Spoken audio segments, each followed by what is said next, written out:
4 years after we got our first chance to walk the streets of Liberty City in 3D, the Grand Theft Auto series finally arrives on the PSP. It has new features, but is missing a few that were available in GTA 3. In the end, it delivers a free-roaming gamer's dream, GTA in the palm of your hand.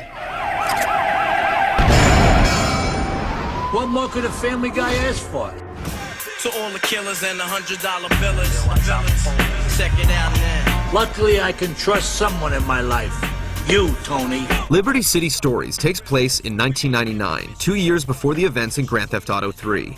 That means those who played through 3 will recognize plenty of familiar places and faces. Some of the missions set up events that took place in 2001 and build the future careers of characters like Donald Love and Salvatore Leone.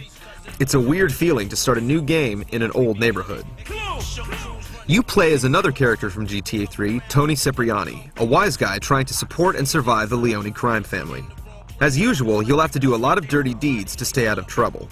The voice acting is on par with the other GTA games, but Liberty City Stories doesn't have the same A-list cast it did for GTA 3, meaning a lot of returning characters have different voices. Like, don't make me laugh. While some of the missions can get short and repetitive, the story stays fun and entertaining. Don't just sit there, then, come on! The writing, as always, is full of clever parodies and brutal humor. Even though you're revisiting a city you've probably already been to before, most of the missions cross locations not highlighted in GTA 3. And considering a lot of the objectives involve you driving from one location to another as fast as possible, fans of GTA 3 will find it helpful when they recognize where they are.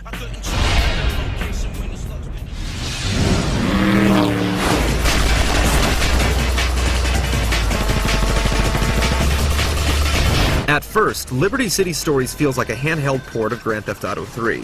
But there's a lot you can do in Liberty City now that you couldn't before, like ride motorcycles, jump out of moving vehicles, shoot out tires, and use precision aim with each weapon. But there are some gameplay mechanics added to Vice City and San Andreas that are still unavailable in Liberty City, like swimming, climbing fences and buildings, and purchasing property. But the biggest thing you'll be missing on the PSP is the ability to fly. There's a glitch in one of the levels that lets you temporarily hijack a helicopter, but the airport in Shoreside Vale is nothing but a background this time. This is frustrating because there was a flyable plane in Grand Theft Auto 3, and one of the best parts of free-roaming any GTA city is seeing it from the air. The controls should be familiar to fans of the series, but it's awkward at first to get used to the analog nub on the PSP. Liberty City Stories can run for 4 hours on a PSP battery, but chances are your left thumb is going to start burning just after the third. There's also no right analog stick, which means there's no free camera control when running or driving a car. You have to press the left shoulder button and move the analog nub. The targeting system is also tough to get used to because it will frequently select whoever is closest to you instead of the nearest enemy. But despite these technical issues, it's still an insanely fun game to play. Whether you're doing story missions or going on a rampage, there are different sets of weapons you can use to cause a one-man riot. And there are lots of mini-games from vigilante, paramedic, and taxi missions to pizza deliveries and street races. But what makes Liberty City Stories unlike any GTA before it is the surprising addition of 7 multiplayer games. Completing single-player missions award you with costumes you can get dressed up in to destroy your friends online. Running and gunning through Liberty City with 5 other maniacs adds hours and hours of replay value to an already addictive game.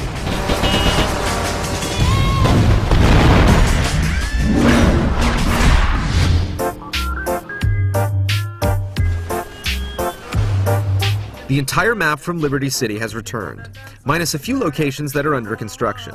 There are 3 islands, each separated by a brief loading screen. For cramming as much as Rockstar did into Liberty City's UMD, the loading times are very impressive. Compared to other PSP titles, you'll only wait about half the time to jump into the action. Liberty City looks as good on the PSP as it did on the PS2. There are some pop-up and frame rate issues, but no more than were in GTA 3, and never enough to ruin the gameplay. There are over 70 vehicles you can hijack in Liberty City, including several that weren't in GTA 3. There are also more character models, weapons, and costumes. Like all GTA titles, there are several radio stations playing everything from classical to hip-hop. You won't recognize the tracks they play, unlike the popular tunes from Vice City and San Andreas, but there's enough variety to keep you entertained. The PSP version of GTA also has the custom soundtrack functionality first featured in San Andreas for the Xbox, but it's only available by downloading a third-party application from Rockstar, rather than using your music folder. This means you're required to take tracks directly from a CD, instead of just using the MP3s already on your PSP.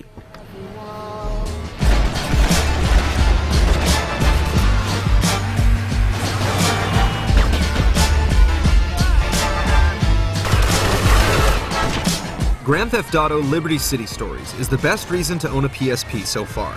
It's much more than just a port of one of the best games of all time. It's a fresh installment in the GTA franchise that fans of the series can't afford to miss.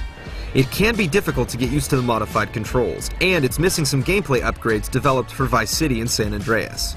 But Liberty City Stories is still as revolutionary on the PSP as GTA 3 was on the PS2. Whatever you say, tough guy.